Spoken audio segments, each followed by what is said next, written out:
우리는 대부분 제사라고 할 때 그 대상에게 초점을 맞추는 경향이 있습니다. 우리가 계속해서 살펴보고 있는 성경의 제사를 보아도 얼마나 제사의 방법이 다양하고 하나님께서 요구하시는 것이 때에 따라 다른지 모릅니다.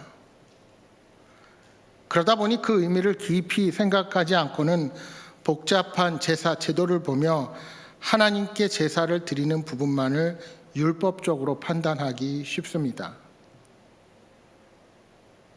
여러분, 우리나라가 유교적 전통으로 명절이나 기일에 차리는 제사상을 생각해 보면 돌아가신 조상을 위한 최선의 노력을 기울여서 제사상을 차립니다.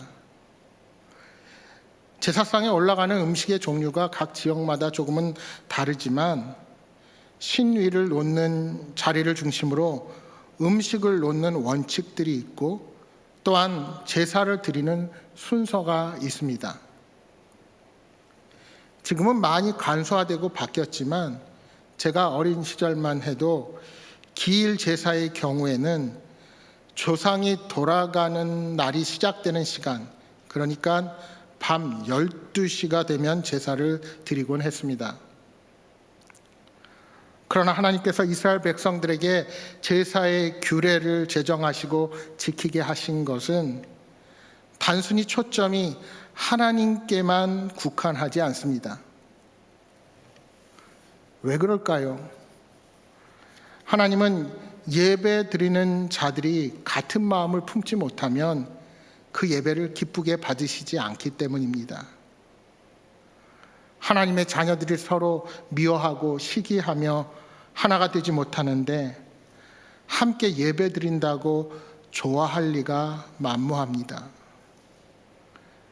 따라서 하나님께서는 우리의 예배를 받으실 때 예배 드리는 자의 하나님에 대한 태도뿐만이 아니라 예배 드리는 자가 함께 살아가는 사람들과 어떤 관계를 맺고 살아가는가 하는 것을 중요하게 보시는 분이십니다.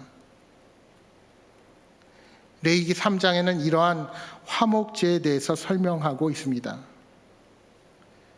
번제와 달리 화목제는 한마디로 이웃과의 나눔을 요구하는 제사라 할 수 있습니다. 번제는 그 제물의 몸통 전부를 하나님께 태워드리는 것이지만 화목제는 내장과 기름을 불살라 하나님께 드리고 남은 고기는 이웃과 함께 나누어 먹는 데 쓰입니다. 따라서 화목제는 드린 제물의 일부만을 태우고 일부는 제사장들이 먹었으며 그 나머지는 제사를 드리는 자에게 되돌려져서 이 제사자와 그 친지들, 이웃들이 함께 먹었습니다. 결국 화목제는 성소에서 먹는 즐거운 잔치였던 것입니다. 우리가 보았던 앞에 두 제사, 즉 번제와 소제는 의무적이고 정기적으로 드리는 제사였지만 화목제는 원할 때 드리는 선택적인 제사라는 점에서 큰 차이가 있었습니다. 잘 알려진 화목제의 예는 사무엘상 1장 말씀에서 우리가 찾아볼 수 있습니다. 사무엘의 아버지인 엘가나는 가족과 함께 매년 실로에 올라가서 제사를 드렸습니다. 그 사무엘상 1장 말씀에는 언급되지 않지만 제물의 분깃을 가족들에게 나눠준 것을 보면 그가 드린 제사가 화목제였음을 우리가 알 수 있습니다. 당시 소와 양은 아무나 소유하는 가축이 아니었습니다. 그러므로 화목제는 주로 어느 정도 재력이 있는 사람들에 의해서 드려지게 되었습니다. 따라서 화목제는 가진 자의 헌신을 통해서 덜 가진 자들이 필요를 함께 채웠다는 사실을 우리가 볼 수 있습니다. 특히 화목제의 히브리어 명칭 쉐라밈은 우리가 너무나도 잘 아는 단어 샬롬과 동일한 어원에서 파생되었습니다. 샬롬은 쌍방 간의 평화와 친교, 다시 말해 관계가 좋은 상태를 우리가 샬롬이라고 합니다. 화목제는 영어 성경에서 평화의 제사라는 뜻의 peace offering 혹은 친교의 제사라는 뜻에서 fellowship offering이라고 번역합니다. 따라서 화목제의 그 의미를 풀어보면 하나님께서 주신 구원의 은혜와 기쁨 속에서 이미 하나님과 누리고 있는 화목한 관계에 감사를 표하기 위해서 공동체가 함께 드리는 제사가 화목제라 할 수 있습니다.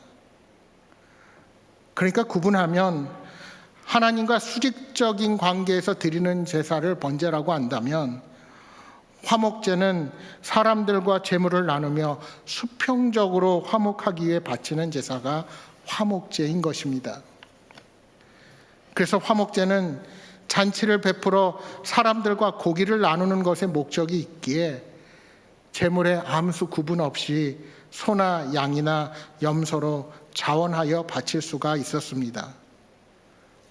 이때 비둘기는 제외되었는데 이는 비둘기가 고기를 나누기에는 너무나도 작기 때문이었습니다. 아마도 양과 염소는 그다지 크지 않기에 친족이나 가까운 이웃들만 초대해서 나누었을지도 모릅니다.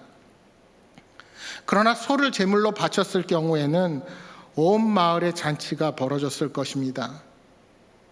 이처럼 친척과 이웃들이 어울려 식사를 할 때 진정한 평화를 나누며 화목제로 하나님의 임재를 더욱 가까이 느끼고 즐기게 된 것입니다. 그러나 화목제는 남은 재물을 먹는 것이므로 하나님께서 먹는 것과 먹지 말아야 할 것에 대해서 구분하여 말씀하고 계십니다. 오늘 3장 17절에 이렇게 말씀합니다.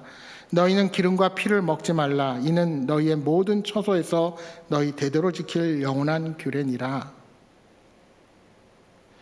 여러분, 홍수 이전에는 인간이 육식을 하지 않았습니다. 그러나 창세기 9장 4절 말씀에 보시면 노아의 홍수 이후에 하나님께서는 인간에게 육식을 허락하시는 대신 고기를 그 생명이 되는 피째 먹지 말라고 명령하셨습니다. 바로 그 말씀이 레위기의 법으로 정해진 것입니다. 또한 레위기 17장 11절 말씀에 육체의 생명은 피에 있습니다. 내가 이 피를 너희에게 주어 제단에 뿌려 너희의 생명을 위하여 속죄하게 하였나니 라고 말씀합니다. 생명이 피에 있으므로 피가 죄를 속한다고 말씀합니다. 이처럼 이스라엘 백성들에게 피는 생명 그 자체로 여겨져서 먹으면 안 되었습니다. 반면에 기름은 구약에서 최고의 것과 동의어로 사용되고 있습니다. 여러분, 재물은 상징적으로 자기 자신을 나타냅니다. 따라서 하나님께 재물의 최상의 부위를 드린다는 것은 예배자의 최고의 부분을 하나님께 드린다는 것을 의미합니다. 16절은 이렇게 표현합니다. 제사장은 그것을 제단 위에서 불사를 지니 이는 화제로 드리는 음식이요 향기로운 냄새라. 모든 기름은 여호와의 것이니라. 모든 기름은 여호와의 것이다. 하나님께서는 내장과 콩팥에 있는 기름까지 다 잘라내게 하십니다. 그렇게 제물과 기름을 태우면 향기로운 냄새가 나서 그것이 하나님께 드려지는 것입니다. 그렇다면 여러분, 나머지 살코기 부분은 좋은 부분이 아닐까요? 사실 우리가 깊이 생각해 보면 모든 기름은 여호와의 것이라는 선언은 우리를 향한 하나님의 사랑의 표현이라는 사실을 느끼게 됩니다.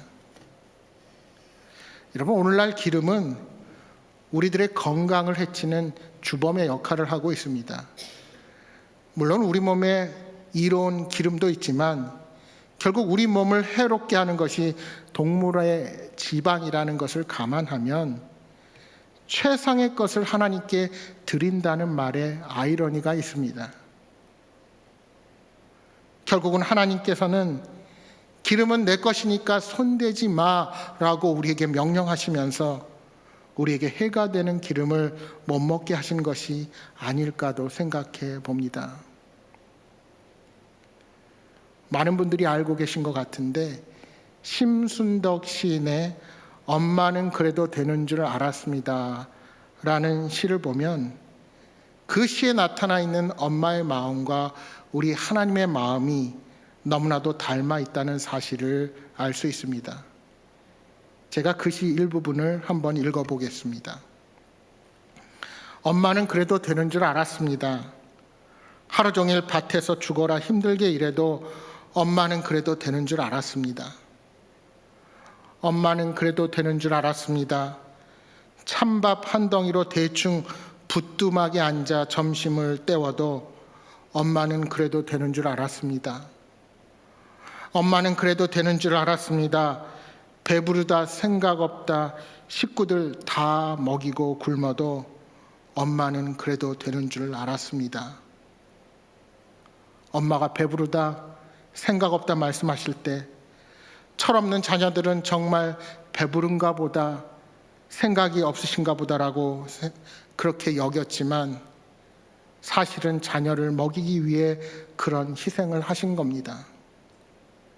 마치 우리 어릴 적에 어머님들이 어두 일미라고 하여 생선의 머리만 발라 드시고 생선의 좋은 부분들은 자식들에게 주셨다는 마음을 생각할 때 하나님의 우리를 향한 마음도 이와 같지 않으셨을까 생각을 해보게 됩니다. 따라서 기름은 여호와의 것이라는 말은 우리 하나님의 사랑이 진하게 느껴지는 명령입니다. 여러분, 이스라엘 백성들은 가축을 도축해서 잡아먹는 일상생활 속에서도 기름을 먹지 않으므로 하나님을 기억했습니다. 또한 피를 먹지 않으므로 생명 존중의 가치를 기억했습니다. 그들은 함께 나누어 먹으면서 기뻐하는 이 잔치의 제사에서도 하나님을 존중하고 생명을 존중하라는 하나님의 가르침을 잊지 않았던 것입니다. 이제 레위기 7장 15절 이하의 말씀은 3장에서 언급한 화목제에 대한 추가 규정들을 언급하고 있습니다. 말하자면 화목제를 드리고 그 뒤처리를 어떻게 하느냐 하는 것을 우리에게 설명하고 있습니다.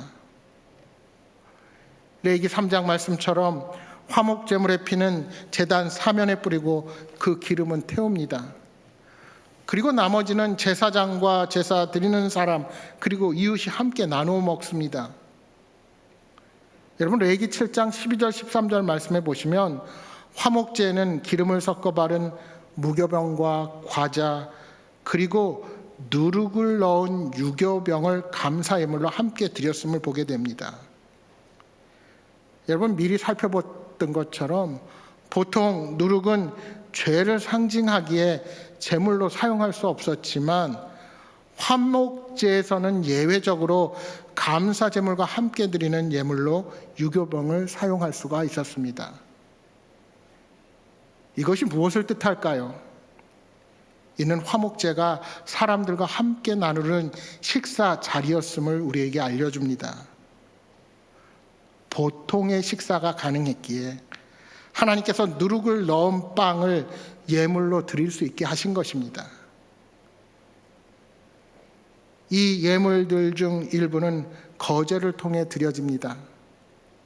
거제는 예물을 높이 들었다가 다시 내려놓는 예식으로 하나님께 드린 제물을 제사장이 다시 하나님으로부터 받는다는 의미가 담겨져 있습니다.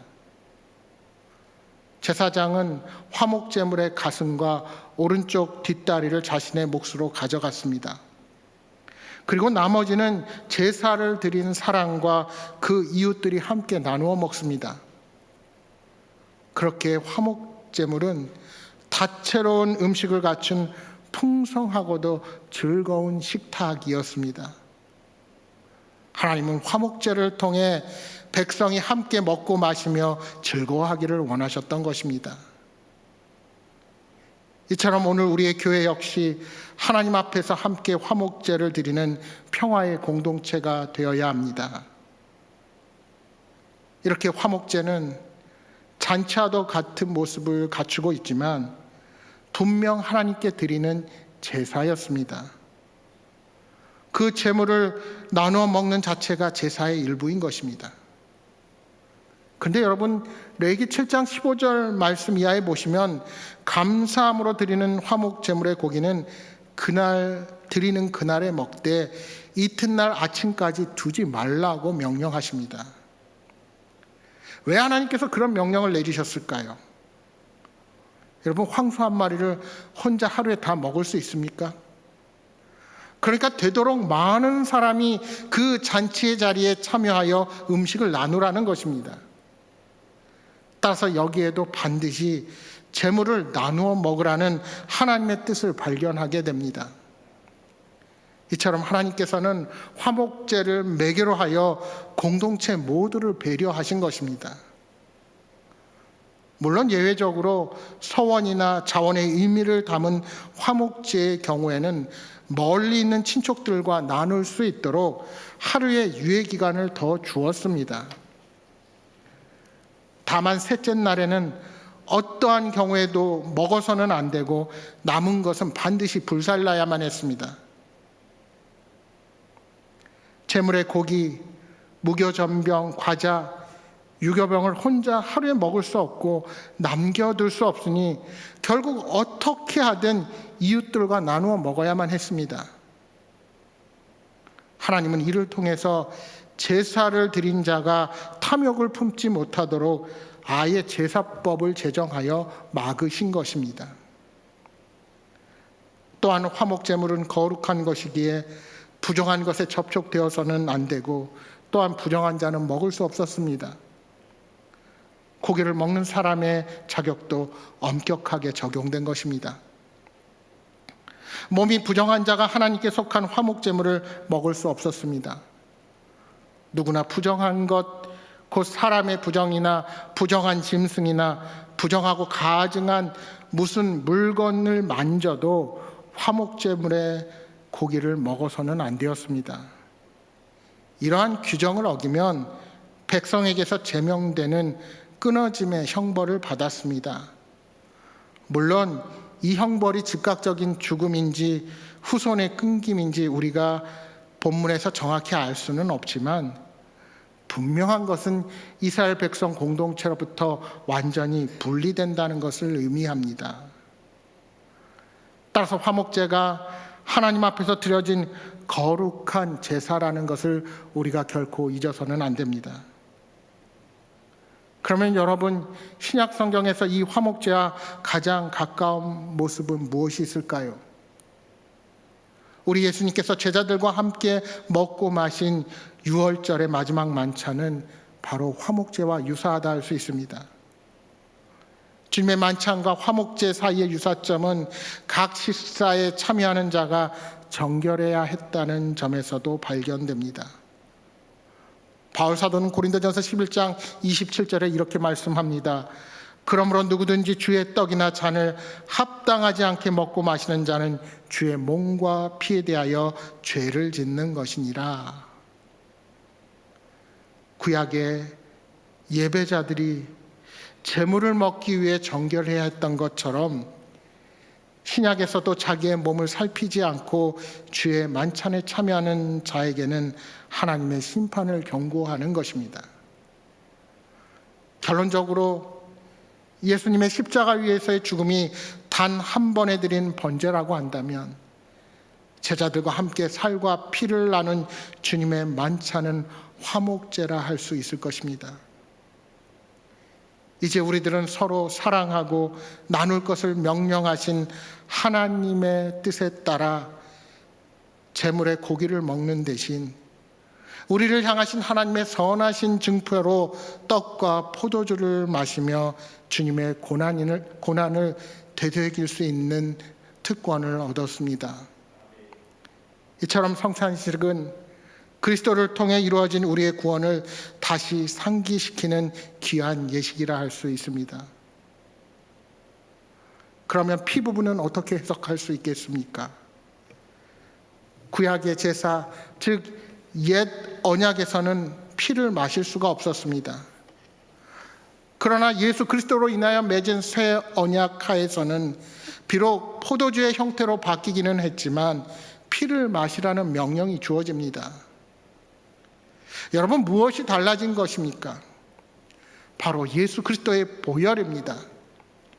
예수 그리스도의 피가 우리의 죄를 속하기에 그것을 마심으로 그리스도인들은 자신의 힘과 자신의 능력 때문이 아닌 하나님께서 나를 구원하셨음을 항상 되새기게 되는 것입니다. 따라서 성찬식은 엄숙하지만 슬픔만 있는 것이 아닙니다. 구약의 화목 제사가 그러했듯이 성찬식은 예수님의 희생을 기리는 동시에 하나님께서 이루신 구원을 기뻐하고 즐거워하는 의식이 되어야 하는 것입니다. 특별히 화목제를 통하여 우리가 기억할 것이 있습니다. 교회와 성도들이 교회의 나눔과 섬김에 대해서 많은 이야기를 합니다. 그러나 이웃과 나눔과 섬김을 하나님을 향해 드리는 것과 별개의 것으로 생각하는 경향이 있습니다. 그러나 오늘 말씀처럼 이웃과 풍성하게 나누는 화목제를 하나님께서 향기롭게 받으셨다는 사실을 우리가 기억해야 합니다. 사랑하는 자녀들이 서로 사랑하는 모습 자체가 하나님께 아름다운 모습으로 드려진다는 사실을, 그리고 그 사랑을 이웃과 나누는 것이 하나님께서 기뻐하신다는 사실을 우리가 결코 잊어서는 안 됩니다.